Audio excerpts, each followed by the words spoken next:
witness because of sacramental empowerment.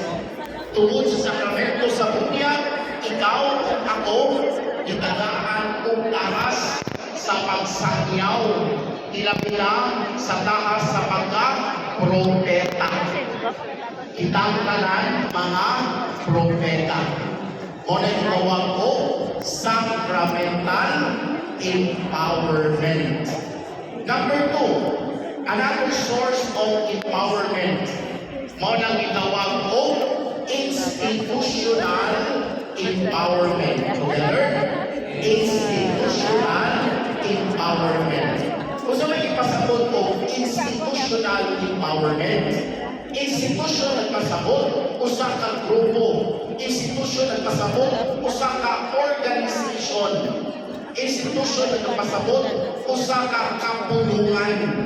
So kung panamitan, ikaw nasakop usa ka charismatic group, sayon ko nga ang inyong grupo, dunay specific nga apostolic.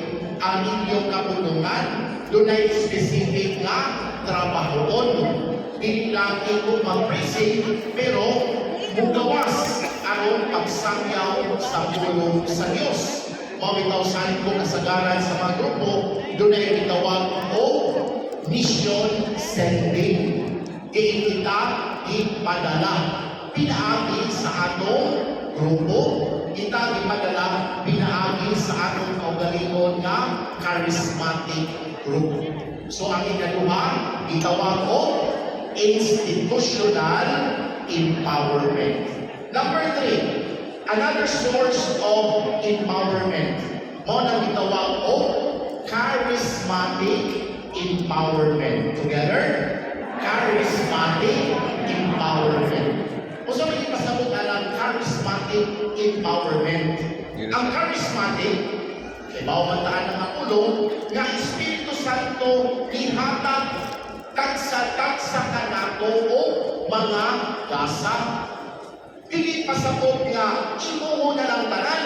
Ikaw may gwapo, ikaw may bright, ikaw may kinatasan, ikaw may talented. Dili na kundi. Ang Espiritu Santo, ibahin-bahin ang iyang nagasa kanatong tanan. Amen? Dunay uban nato, dunay gasa sa pagkanta. Ang uban dunay gasa pagsayaw, ang uban dunay gasa sa pagpangulo, ang uban dunay gasa sa pagsuwat, ang uban dunay gasa sa pagluto, ang uban dunay gasa sa pagsangyaw. Lain-lain di ay tao mga gasa. Mawitaw ang inyong mga anak, isang twins pa na, lain-lain din sila o karakter, lain-lain din sila o mga gasa, lain-lain din sila o mga hiyas. O pasabot sa charismatic character, diin pinagi sa akong mga gasa, maupod ang akong isangyaw ngadto sa uban. Pinagi kung unsay akong gasa, maupod ay akong ihatag ngadto sa uban. So kung panagitan sa atong grupo, doon ay kamong sayaw, atong paapilon sa dancing ministry. Kung panagitan ang usa ka membro, doon ay gasa sa pagbasa, atong paapilon sa lector ministry. Apan ang uban, ganahan kayo o encounter atong ipadala sa apostolate sa house visitation. Mao ay ang charismatic institution magdepende kung unsay gasa imo. Kaya atong mga pangulong magtanaw kung unsay imong gasa, unsay imong ihiyas, kung pinaagi ni anak, maupod na ang imong misyon sa kalibutan. Amen? So, balik ta. What are the 3 sources of empowerment? Number 1, sacramental empowerment. Number 2, o number 3, charismatic empowerment. So, mauling ipasabot, empowered to witness. Kung sa may akong i-witness, kung sa may akong ipadala, nagto sa uban, si Kristo. Amen? The subject of our preaching is the very life of the Lord. Si Kristo ang atong idala ngadto sa mga balay. Si Kristo ang atong isakyaw. Si Kristo ang atong ipakita ngadto sa atong mga kaigsuonan. Amen. Dili ang atong kaugalingon. Atong timanan sa atong pag-adto sa balay-balay, sa atong pagsakyaw, sa atong pagpahangin, dili ang atong kaugalingon. Kay usahay ang atong daton, ang atong ipakita, dili si Kristo apan ang atong kaugalingon. Mao bitaw kung panamitan, doon na kayo dala para mapil sa iyong grupo, kunyain mo dayon, salamat kay Sister Hakay, nakakita yung po sa kamayo ang ito sa kinabuhi. Salamat yung tayo. Kunya ikaw, kumati dayon nga o cry. Muli ko rin kasi kung galingon, ako na ko'y nagdalaan na. Ako na ko'y nagdalanin mo. Dito tayo, na binang-dunay mo dahil mo, ayaw dahil sa imong kaugalingon. Apan ikong salamat sa Diyos. Kay nung ko, kaya dito ako sa parokya, doon ako'y cook, nilutong sa kumbinto. Iniluto niya crispy pata na pinag-Domingo, may ko na ito, Nay, pagkalami sa imong crispy pata, may ko na siya, salamat sa Diyos, Father. Kunya kay tibaw may sigiganahan mo sa crispy pata, kada Domingo, crispy pata ang isulat. O kusang adlaw ni Ana, crispy pata ang ihapon, ito ko salamat sa imong iluto nga crispy pata. Ang iyang tubag, salamat sa Diyos, Father. Sus, didungot man ang kanon na iyang iluto. Monay ko na, anong dungot man ang imong iluto ng kanon? Ang iyang tubag, salamat sa Diyos, Father. Lukot. May son, sa panahon gani dahil punta sa mga tao, ang atong tubag, salamat sa Diyos. Tungod kay pinaagi mo, nakakita ang tao, nakasinati ang tao sa kamaayon sa Ginoo. O ikaw ug ako ang atong misyon, nadalon naton ang mga tao ngadto sa Dios, dili padung sa atong kaugalingon. Amen. Umaw ka na ingon witness, empowered to witness, nga ang atong misyon, atong dalhon si Kristo ngadto sa mga tao, aron sila mapaduol ngadto sa atong Dios Amahan. Amen. Sayon po kitang tanan empowered, lain-lain kang mga karisma. Gani ang iyong presensya karon nga pamatuod, nga kitang tanan nakadawat sa tugma sa Dios. Amen. Nga kitang tanan nakasinati unsa kamaayo ang Dios sa atong kinabuhi, sa atong pamilya. Pero sa atong pagka-empower, dunay tulo ka butang, 3 things that hinder us to become witnesses. O atong bantayan. 3 things that hinder us to become a witness. Number 1, discouragement. Together, discouragement. Usahay, ikahuman o LSS, ikahuman o prayer meeting, grabe kayo ang atong kadasig. Pero maabot ang panahon nga ma-discourage kita. Tila man nato dinhi ang na-discourage. Gani sa pag-agi nato arong hapuna, ako ba na-discourage? Kay imong ida ang imong bana, wa mo kuyo. Imong ida ang imong anak, wa mo kuyo. Dili pa na maka-discourage. Usahay niyo ta, mag-prayer meeting ta karong Domingo, alas 6 sa gabi. Ikaw una ni abot kay presidente.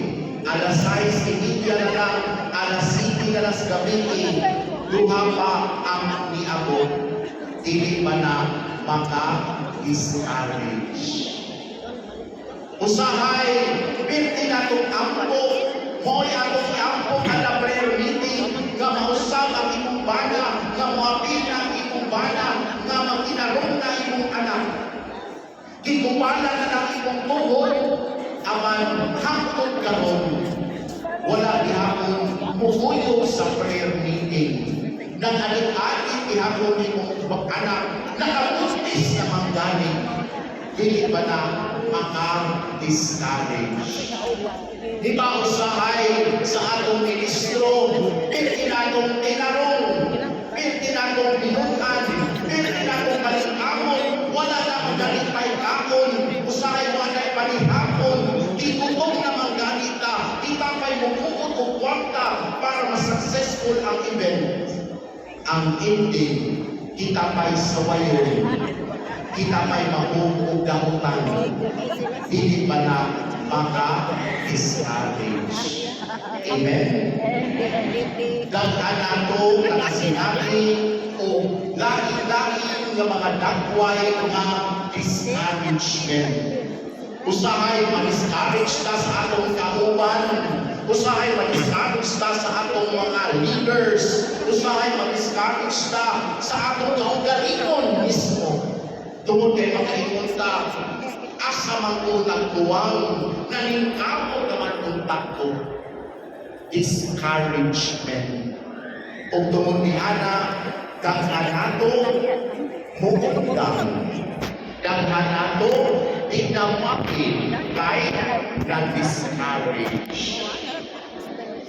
Monay, number one, stumbling block to become an empowered witness.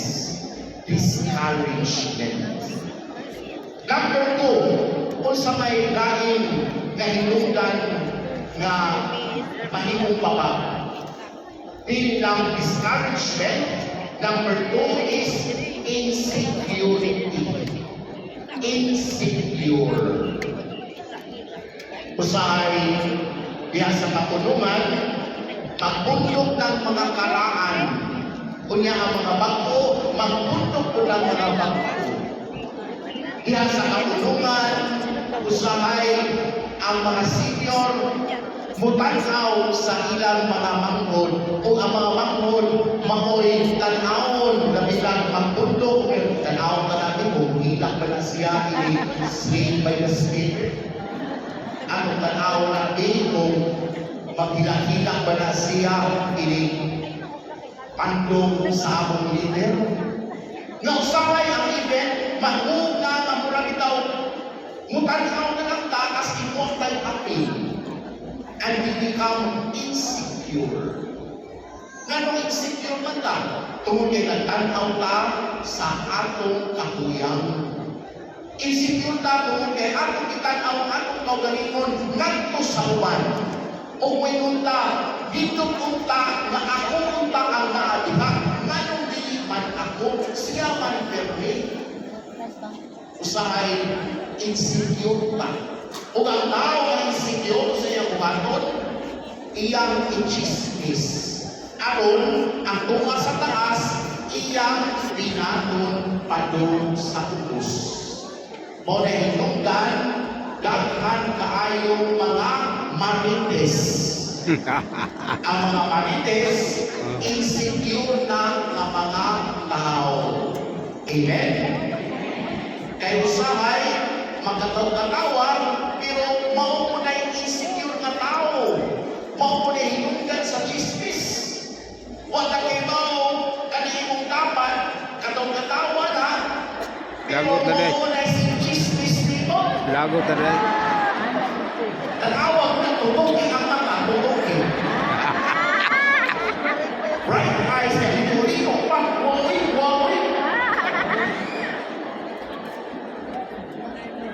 Daghan nato mga insecure. Insecure tungod kay ganahan ta nga unta ako ang naa sa iyang lugar. Apan timan-anan ko, kita tanan sa ako nag-ingon, dunay mga lasa. Do not be insecure because the Lord loves you in other ways. Amen? Ako nang ingon sa uban ng mga wali, many people want to be where you are. Usahay insecure ko, pero wag nakibaw na ang mga tao na nagpalikod na ko, ganahan ko kung asa ko. Many people want to be where we are. Kung mao ka na pinapunta, hindi ka insecure because you are empowered. Kung ikaw speaker, padayon kay mao na imong gasa. Kung ikaw eklipyo, mao na imong gasa, padayon. Do not be insecure. Because at the end of the day, iniabot na ko sa lahat sa langit, hindi tanawon sa Ginoo unsay mga atong nabuhat, dabina kung atong achievement, apan unsa mga maayong buhat atong nahatag ngadto sa uban. Amen? So, ang una, discouragement. Number 2, insecurity. O number 3, born out. At ang usbon, born out. Gusto man ang born out? Una, Pinisaya pa, murag ang paki. paong. Ikapoy. Kinsa may ikapoy hindi. Kinsa may ikapoy na o balik-balik matang Domingo na aron pag-awil sa prayer meeting, ako, yan, lumaray ni ako, hindi pa na makakapoy, born out. Apan ang akong masasabi ay born out, kini mga tao sa ginong pa, intro voice. Kanang maayong bitaw sa sugod, kunya, dili makalahutay. Kay ko, grupo matapagsud sa LSS, di ba? Na may batch 1, batch 20, kung saan naman mo mga batch. Panahon sa inyong seminar, aron maaming sa grupo, di lang mo kabong ato. 50, 100, 200. Karon pila na lang nabilin. Tuhan lang. Asa naman tuman? Patay na. Katong naghilang-hilang panahon sa Life in the Spirit Seminar, asa naman to karon? Musa naman. Marites. Dahil lain o rason. Kay mao po ang uban sa inyong grupo, 20 na katuig, 30 na katuig. Kaya kung pagsugod ninyo, pila man po ato kapo. O karon, pila na malay napili. 30 lang ito eh. 30 lang ito. Di amoy, di makalakutay.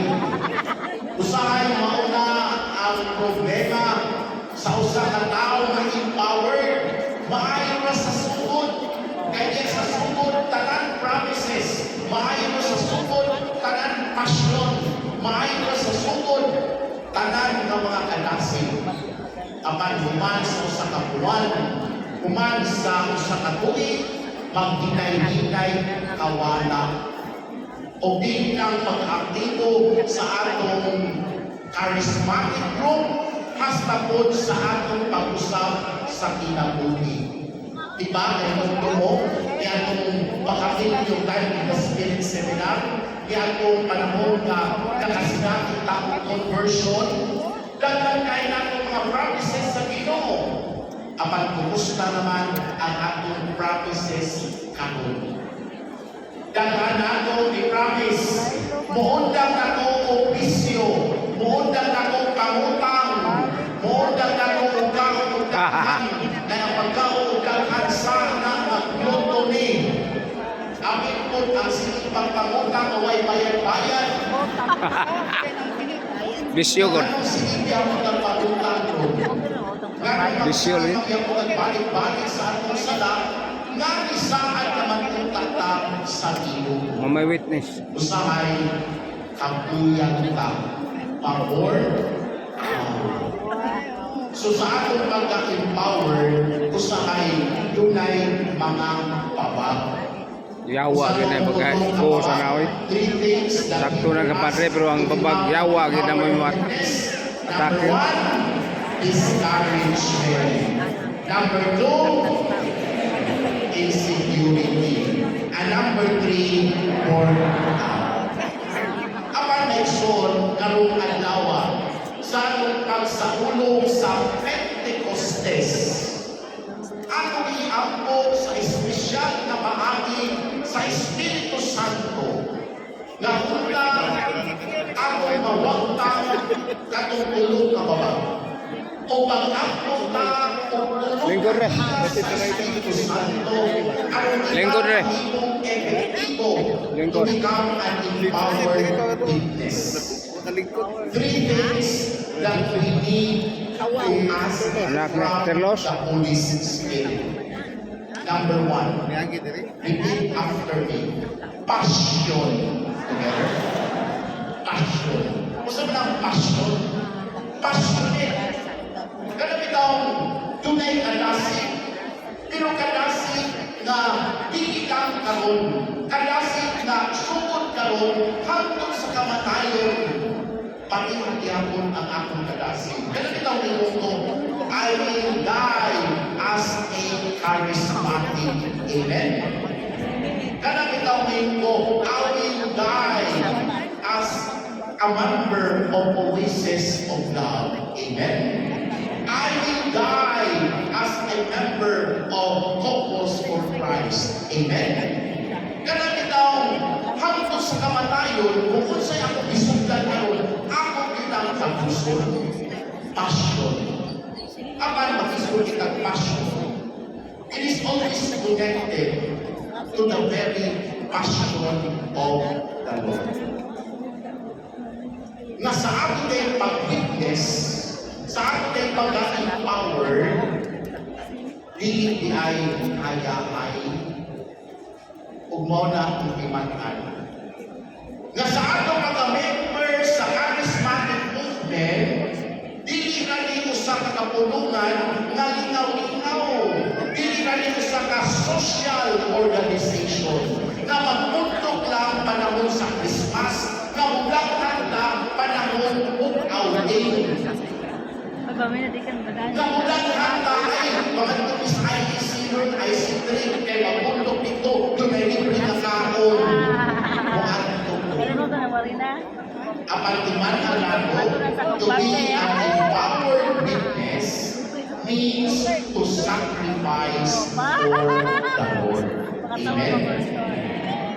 Sa ingon pa, dili sayon ang pagsunod ni Kristo. Dili sayon ang pagsunod ni Kristo. Nga sa ato na yung pagka-empowered witnesses, expected ay ang kalusot. Sa atong pagka-empowered witness, doon na yung mga babang. Sa atong pagka-empowered witness, doon ay musupak na ako. Sa atong pagka-empowered witness, doon ay dili musunod na ako. Sa atong pagka-empowered witness, daghang panahon nga maghimutang dapunan, nga gani kalagutan pagyuta, katauhan pagyuta, usahay mahimo na lang mag-inusara. Amen? Because to become an empowered witness means to sacrifice for the Lord. Passion means sacrifice, and sacrifice means love. Kung nahimugman niya ita sa Ginoo, ang dami ay ita nga mo sakripisyo. Dili ka makaingon nga ako nahimugma, unyawa ka mo sakripisyo. Dili ka makaingon, ako nahimugma ang Ginoo, pinaagi sa akong grupo, pinaagi sa katauhan. Apan, dili ka malihog ang ubanray, imong palihugod, magsigira kang mandar. To become an empowered witness, ikay mo sakripisyo. Kung ikay leader, ikay magpuna sa lugar, ikay umandan para inikamot nila nila hapsay na ang tanan. O ikaw leader, mahuman ang prayer meeting, ikay katapusan nga muli kay manihig pa ka, mupaw pa ka sa sigaw. And that is to become an empowered witness, willing to sacrifice for our beloved. Amen? Passion means love. Passion means sacrifice. Dita mangita o dagko nga mga kasinatian. Ilang lang sa inyong kansa-kansa ng pamilya. Usahay pa po Salamat sa Ginoo, salamat sa paminaw kay 25 na minutos ato na ni katok.